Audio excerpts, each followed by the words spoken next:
If you want to listen to this in Cantonese, simply open your settings under Audio track, select Cantonese.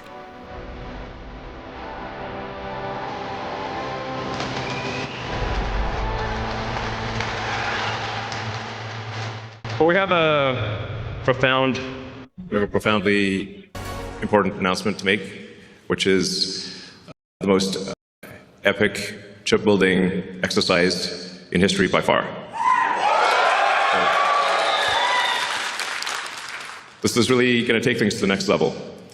So, yeah, a level probably people aren't even contemplating right now. This is not in the, I would call this sort of an out-of-context problem. It's not in their context. So we're going to adjust the context by a few orders of magnitude here. Let's see. It's a joint effort. I'm pressing the button. But the button's not working. Oh, there we go. Okay. So, yeah, we aspire to be a galactic civilization. So I think the future that everyone, well, most people, I think, would agree is the most exciting is one where we are out there among the stars, where we are not forever confined to one planet, that we become a multi-planet species, like the best science fiction that you've ever read. You know, Star Trek, or Ian Banks, or Asimov, or Heinlein. And we want to make that real. Yeah, not just fiction. Turn science fiction to science fact. That's the glorious, exciting future that I certainly look forward to. It's worth considering sort of like, how would you rate civilizations? You know, there was a physicist, I think he was Russian, in the 60s, Kardashev. He thought about, at a high level, how would you consider any given civilization? And he said, well, if you're type 1, you're using most of the energy of your planet.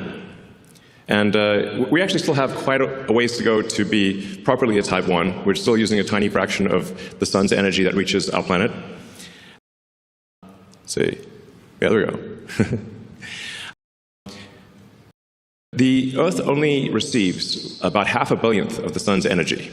So the sun is truly enormous. The sun is 99.8% of all mass in the solar system. So sometimes people will ask me, like, what about, you know, other power sources of power on Earth? Like, what about fusion on Earth? Well, that is unfortunately very small because the sun is 99.8% of mass in the solar system.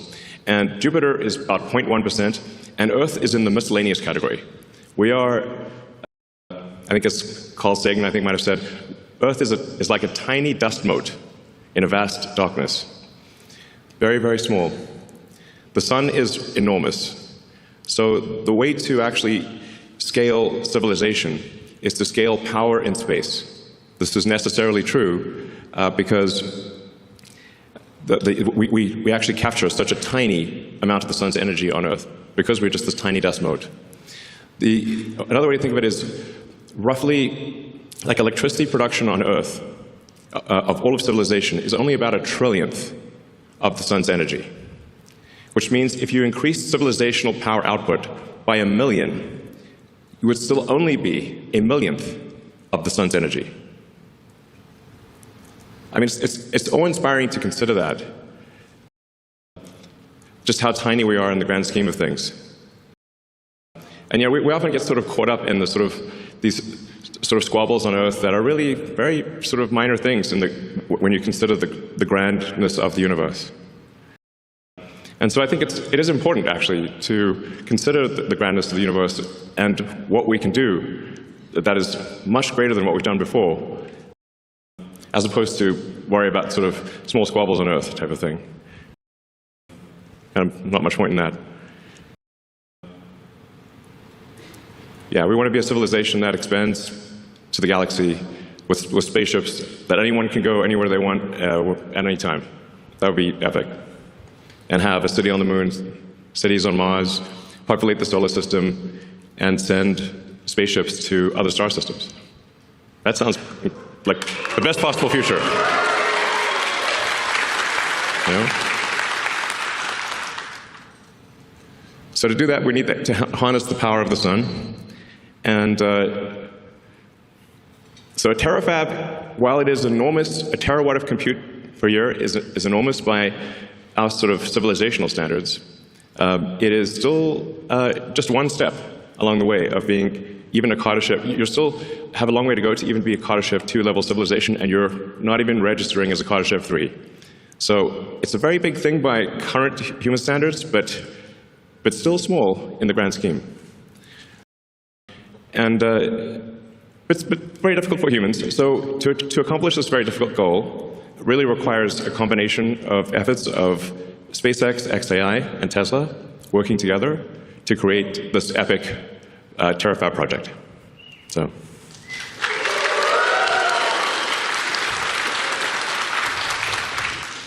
And Tesla and xAI and SpaceX have all done amazing things that people did not think would be done before. So there's the Giga Texas fab here. There's the Optimus robot that's being built. There's a global supercharging network. There's really quite a lot. It wasn't that long ago when people thought electric cars wouldn't amount to anything. And there were basically no electric cars for sale when Tesla started. And people said it was impossible, and now Tesla's making 2 million electric cars a year. Yeah. And then xAI, although it's a new company, now part of SpaceX, has also built the first gigawatt-scale compute cluster, which in record time. Jensen Huang from NVIDIA said he'd never seen anything built so fast in his life before. So a great compliment from NVIDIA. And then SpaceX, well, I guess you can read it for yourself. I mean, well, you already know. I mean, the reusable rockets, people said that reusable rockets weren't possible, and even if you did do them, they wouldn't be economically feasible. So we did them, and then we made them economically feasible. And now we've landed over 500 times. And then we did the Falcon Heavy, and now we're doing Starship. And Starship is a critical piece of the puzzle, because in order to scale compute and scale power, you have to go to space, which means that you need massive payload to space. And Starship will enable that. So this gives you sort of just a sense of scale. We've got Optimus there, Optimus for scale. And Optimus is about 5'11", so it gives you a sense of the size of the Starship V3 rocket. The Starship V4 will be much longer, actually. The Starship V4 will make Starship V3 look kind of short. So we'll expand with Starship V3 to 200 tons of payload to orbit, from 100 tons with V3. And then you can see that that's just a rough approximation of the AI, the mini version of the AI sat. So that's roughly 100 kilowatts. It's showing the solar panels and the radiator to scale. So for some reason, there's been a bizarre debate about radiators in space.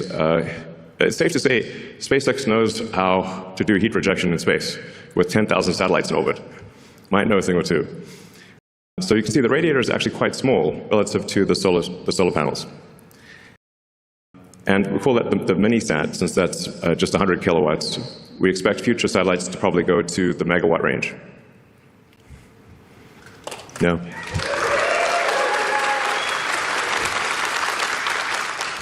So in order to get to the terawatt of compute per year, you need about 10 million tons to orbit per year, and at 100 kilowatts per ton. So we're confident this is feasible. Like, no new physics or impossible things are required to get there. So I'm confident, actually, that SpaceX will get to 10 million tons to orbit per year. And then we're building up to a terawatt of solar. So that solves will solve the solar problem, the power generation. So then the key missing ingredient is therefore a terawatt of compute. So this announcement is about solving the key missing ingredient. To give you a sense of what we're talking about, the current output of AI compute is roughly 20 gigawatts per year. This chart explains why we need to build the Terafab. Because all of the rest of the output from Earth is about 2% of what we need. So if you add up all the fabs on Earth combined, they're only about 2% of what we need for the terawatt project, or Terafab project. So, we certainly want our existing supply chain, to be clear. We're very grateful to our existing supply chain, to Samsung, TSMC, Micron, and others. And we would like them to expand as quickly as they can, and we will buy all of their chips. I have said these exact words to them. But there's a maximum rate at which they're comfortable expanding, but that rate is much less than we would like. And so we either build the Terafab or we don't have the chips. And we need the chips, so we're going to build the Terafab.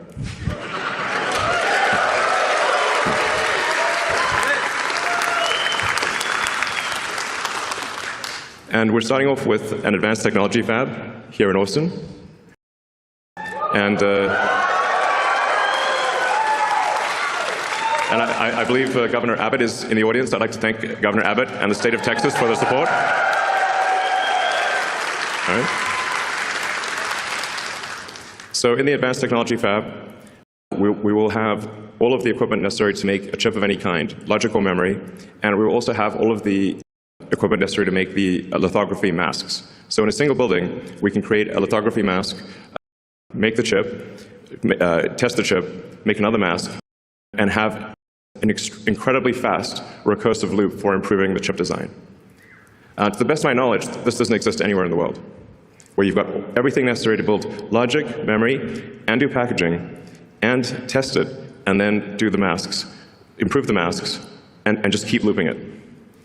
So, and we're not just going to do conventional compute in this. I think there's some very interesting new physics that is potentially, that actually I'm confident will work. It's just a question of when. So this is we're really going to push the limit of physics in compute. And we're going to try a bunch of wild and crazy things, which you can do if you've got that fast iteration loop. That I can't emphasize enough the importance of being able to make a chip, test it, and then change the design, do another one, and have that in a single building. I think that our recursive improvement with that situation is probably an order of magnitude better than anything else in the world. Yeah.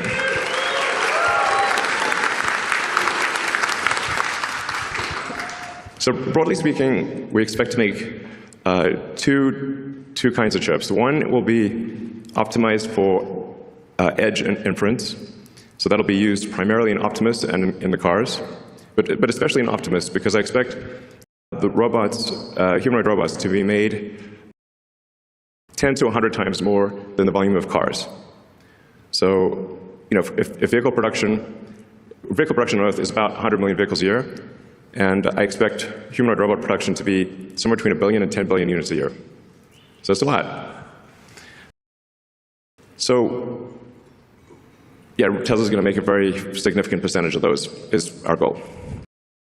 And then we need a high-power chip that is designed for space, that takes into account the more difficult environment in space, where you've got high power, you've got high energy ions, photons, you've got electron buildup. It's a hostile environment in space. So you want to design the chip, you want to optimize it for space. And you also want to generally run it a little hotter than you would normally run a chip on Earth to minimize the radiator mass. So there are just a bunch of constraints that you design something differently in space than you would on the ground.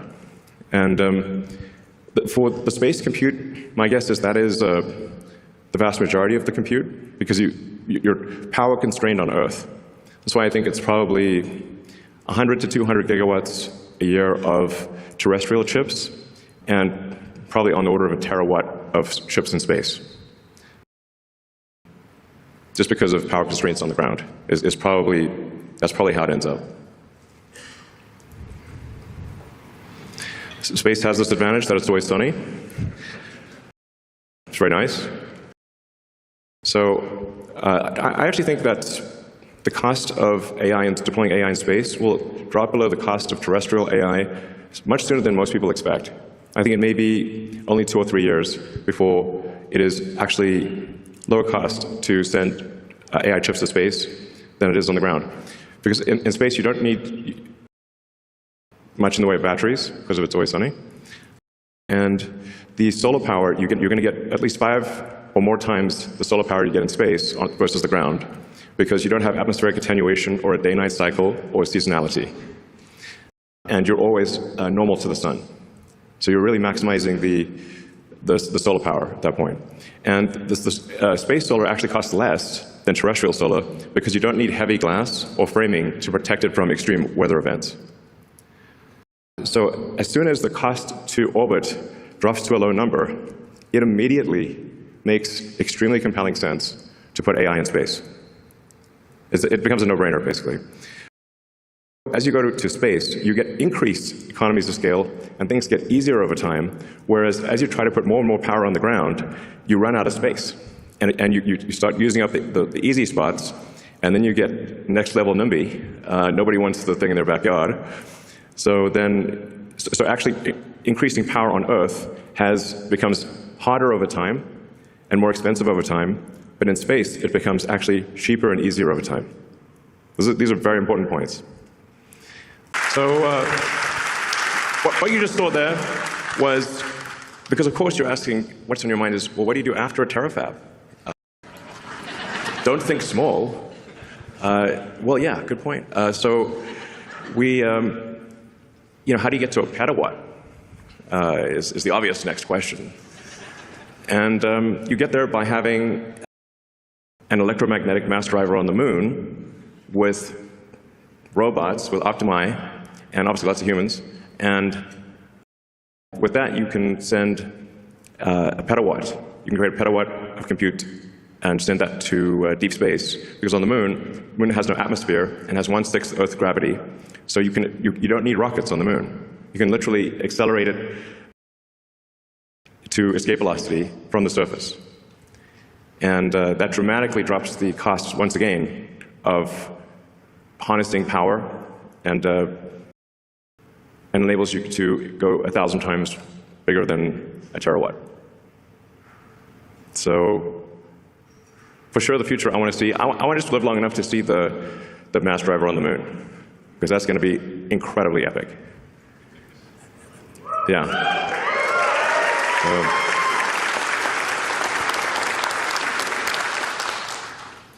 That should hopefully get us to 1/millionth of the sun's energy, at least. Humbling to think about that. But 1/millionth of the sun's energy would be 1,000,000 times bigger than Earth's economy, so it's good from that perspective. And then, yeah, you expand beyond that to the planets, to the other stars, and create the most exciting possible future that I can imagine. So.